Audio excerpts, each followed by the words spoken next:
안녕하세요. 동양미래학자 소재학 교수입니다. 저는 동양미래학자 겸 대한민국 미래예측학 박사 1호로서 사주명리학, 풍수지리 등 동양역학의 미신적 요소를 벗겨내고 과학의 옷으로 갈아입혀서 동양미래예측학으로 성격시키는 역할을 해오고 있습니다. 오늘은 삼재 아홉수와 더불어 가장 많이 잘못 알려져 있는 속설 상충살, 6살 차이 상충살에 대해서 완전 해부해 봅니다. 상충살은 진짜 6살 차이 상충살은 결혼하면 안 될까? 제가 가장 많이 받는 질문 중에 또 하나가 바로 6살 차이입니다. 상충살. 교수님, 제 이번에 딸이 결혼하려고 하는데 남자 6살 차이라 상충살이라는데 괜찮을까요?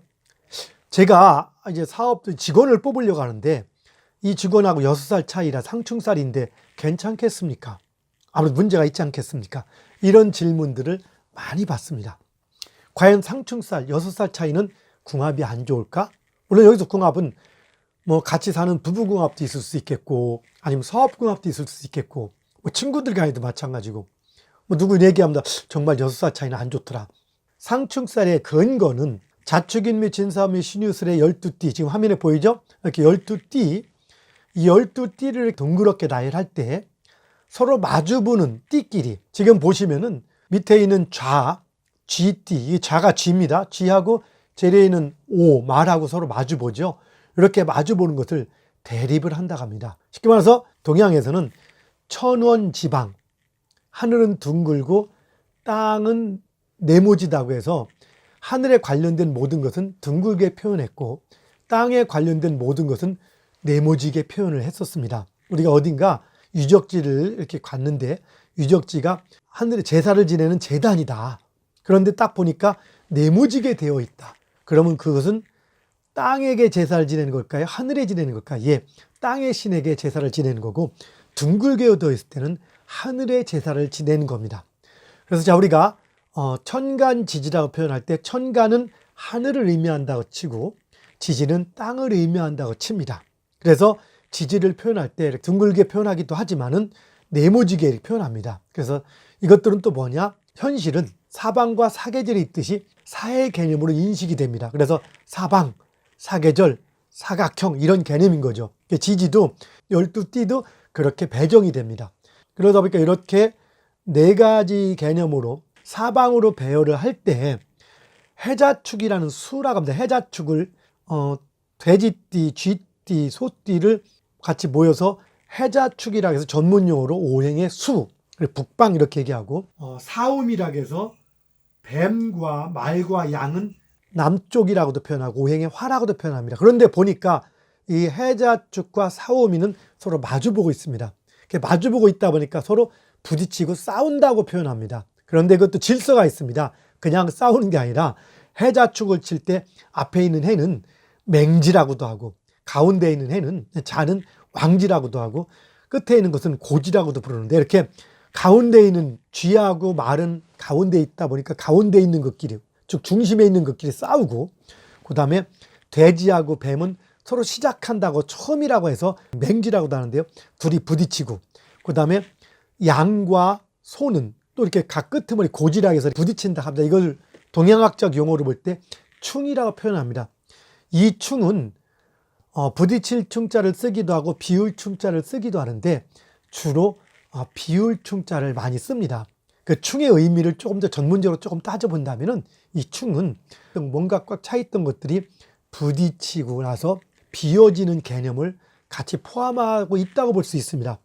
어쨌든 충이라고 개념을 쳐서 상당히 안 좋게 보는데 이것을 지지를 칠 때 자, 즉 쥐부터 말까지가 6번째에 있다 보니까 육충이라고도 하고 이런 충을 볼 때 예를 들어서 쥐부터 말까지를 치면 6번째에 있습니다. 그리고 또 이런 충이 6충 12지지다 보니까 6개가 나옵니다. 그래서 육충이라기도 하고 또 이때 쥐와 말은 서로 이렇게 수와 화지만 오행에서는 전문용어로 오행에서는 수가 화를 극한다고 하지만 지지는 오가 아니라 사의 개념이다 보니까 말하고 호랑이가 서로 맞짱 깐다 하듯이 서로 같이 충을 한다고 합니다. 그래서 우리는 상충이라고도 합니다. 어쨌든 이런 상충이라고 해서 띠별로 이렇게 상충한다는 그런 사주명리학 혹은 12지지의 이론이 있습니다.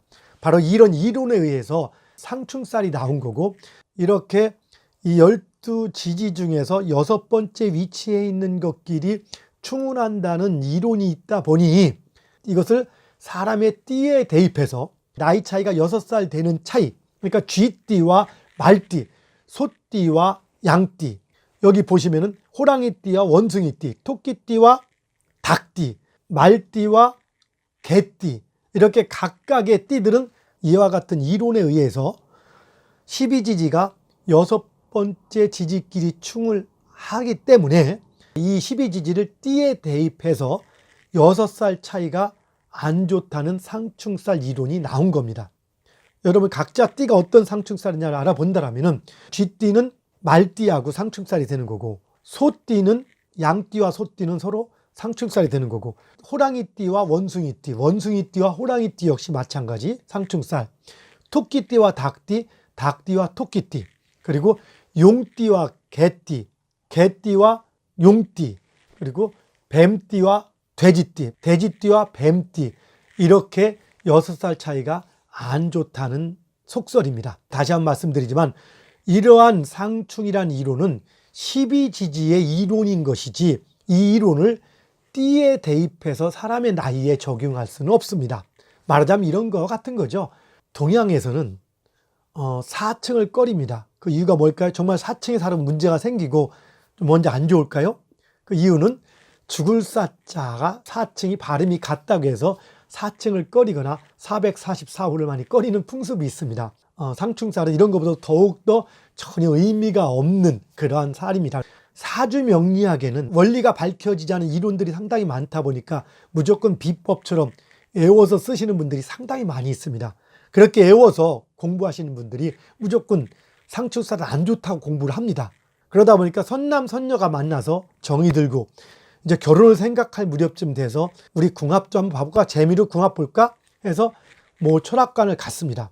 갔더니 거기서 상충살이라 안 좋다고 합니다. 잘못하면 집안이 어떻다느니, 특히 상충살이 띠 6살 차이의 상충살도 있지만은 또 태어난 날끼리가 상충살이 되면 또 안 좋다고도 합니다. 궁합이. 그래서 이 상충살이 들어있기 때문에 서로 안 좋다. 혹은 사주팔자 중에 상충살이 하나라도 있으면 안 좋다고 표현하는 하는 경우도 있습니다. 그래서 상충살을 풀어야 한다느니, 이렇게 둘이 결혼하면 뭐가 문제가 생긴다느니 이런 얘기를 합니다. 그래서 듣고 나서 걱정이 돼서 또 다른 철학관을 갑니다. 거기도 또 그렇게 얘기합니다. 또 다른 데 가도 또 그렇게 얘기합니다.